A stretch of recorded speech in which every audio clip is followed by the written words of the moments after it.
नमस्कार मित्रों, green Tiroda clean Tiroda से मैं डॉक्टर हितेश मंत्री आप सबके सामने एक बहुत ही महत्वपूर्ण संकल्पना लेकर आया हूं। ग्रीन तिरोड़ा क्लीन तिरोड़ा ये टीम पिछले 1 वर्षों से जन सहयोग से वृक्षारोपण का कार्य कर रही है। अभी तक के 1000 से ज्यादा पेड़ हमने तिरोड़ा शहर में लगाए हैं और उसका रखरखाव करना, उसको जरूरत के हिसाब से खत देना, पानी देना, ये कार्य कर रही है। इसके साथ साथ अब हम क्लीन तिरोड़ा की ओर भी अग्रसर हो रहे हैं। जिस तरह पर्यावरण को बचाने के लिए आज वृक्षारोपण की जरूरत है, उसी तरह पर्यावरण को बचाने के लिए प्लास्टिक निर्मूलन की भी बहुत जरूरी है।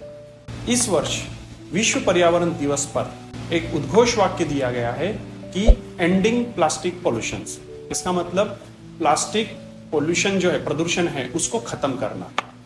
इस प्लास्टिक प्रदूषण के अंतर्गत में सबसे महत्वपूर्ण कड़ी है सिंगल यूज प्लास्टिक, जो हमारे रोज के जीवन में आता है और जो अभी बहुत खतरनाक होते जा रहा है। तो सिंगल यूज प्लास्टिक्स वो प्लास्टिक्स होते हैं जो कभी नहीं गलते। एक बार इस्तेमाल होने के बाद ये कई 100 सालों तक हमारे पर्यावरण को नुकसान करते हैं। Soil pollution, air pollution, water pollution, ये इन सब का बहुत बड़ा कारण है। और यहाँ तक कि जो जानवर होते हैं वो इन्हें खा लेते हैं और ये उनके लिए भी बहुत बड़ी दिक्कत का कारण बनते हैं। और आज के समय में हमारे शहरों में भी हमारी नालियाँ और हमारे ड्रेनेज पाइप्स इनकी वजह से जाम है। और अब हमें एक चेंज की जरूरत है और ये चेंज लाने वाले हैं इकोब्रिक्स। इकोब्रिक्स अब ये कैसे बनाया जाता है? सबसे पहले आपको क्या करना है, इस तरह का कोई भी आपके पास में प्लास्टिक का जार, ये प्लास्टिक के जार्स भी कहीं भी रीयूज नहीं होता, रिसाइकल नहीं होता है।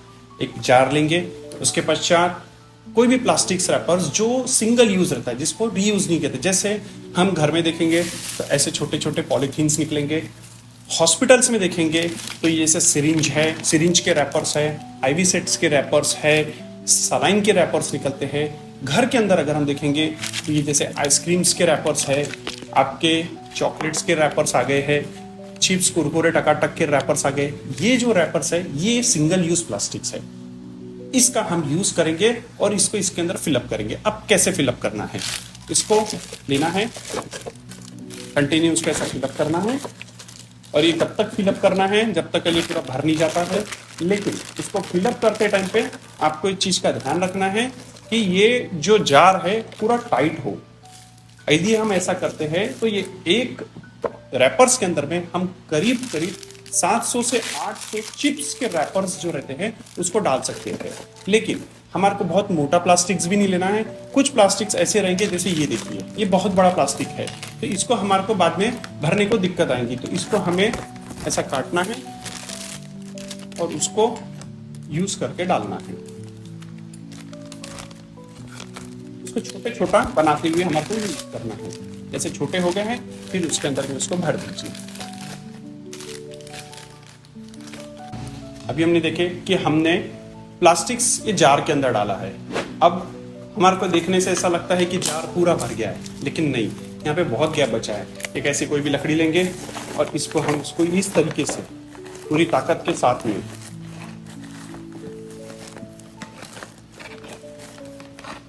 इसको पूरा डालेंगे। देखिए, हमने आपके सामने देखा था कि जार पूरा भरा हुआ दिख रहा था, लेकिन जैसे ही हमने उसको टाइटली उसको फिलअप किया, ये जार करीब करीब जो पॉलीथीन उसके अंदर दिख रही थी, ये करीब करीब 1/4 हो गई है। इस तरीके से हमारे को कंटिन्यू फिलअप करते रहना है ताकि ये जार इतना टाइट हो जाए कि आप इसको जैसे इस तरीके से दबाएंगे भी तो दबे नहीं। अब हमने इसको पूरा प्लास्टिक दिया है, इसको पूरा भर दिया है।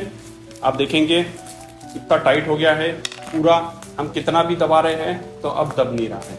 ऐसा लेंगे, इसके पश्चात पूरा जार को टाइट कर देंगे और ये इकोब्रिक्स, आप कितना भी उसको दबाइए ये दबेगा नहीं।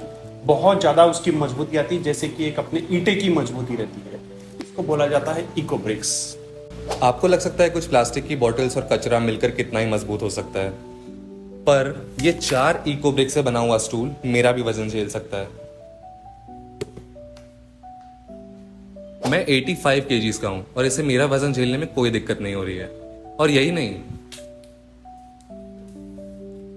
मैं अपने इस बॉडी वेट पर इस पर खड़ा भी हो सकता हूं और ये मेरा वजन तब भी झेल पा रहा है। इससे स्टूल्स तो बनाए जा ही सकते हैं, बट इसका यूज हम बहुत सारी और चीजों में कर सकते हैं। पब्लिक प्लेसेस पर स्टूल्स बनाने के लिए, बेंचेस बनाने के लिए, यहाँ तक कि वॉल्स बनाने तक में भी इसका इस्तेमाल हो सकता है। तो एट द एंड ये हमारे लिए बहुत बेनिफिशियल है और ये हमारी बहुत सारी प्रॉब्लम सॉल्व करेगा। और अंत में हम आप सभी से अनुरोध करते हैं कि जब भी आप इको ब्रिक्स बनाएं तो इको ब्रिक्स बनाते टाइम पे एक जैसी बॉटल यूज कीजिए, ताकि हम जब उसका कोई भी एंड प्रोडक्ट्स बनाएं तो वो एक जैसा हो और उसमें मदद मिल सके। इन इको ब्रिक्स को बनाने से हमारे बहुत सारे फायदे हैं। हम इन्हें पब्लिक प्लेसेस पर बहुत अच्छी तरीके से यूज़ कर सकते हैं। बस हमें इसमें आपका सहकार्य चाहिए। आप अपने अपने घरों में कोशिश करें कि इको ब्रिक्स बनाएं और फिर हमारी टीम से कांटेक्ट कर उन्हें हमें दें, जिससे हम उनका एक बेहतर इस्तेमाल करके आपके सामने प्रस्तुत कर सकें। इसके बाद हम आपको अपनी टीम के नंबर्स भी शेयर कर देंगे, जिनसे आप कांटेक्ट कर सकते हैं अपने इको ब्रिक्स हम तक पहुंचाने के लिए।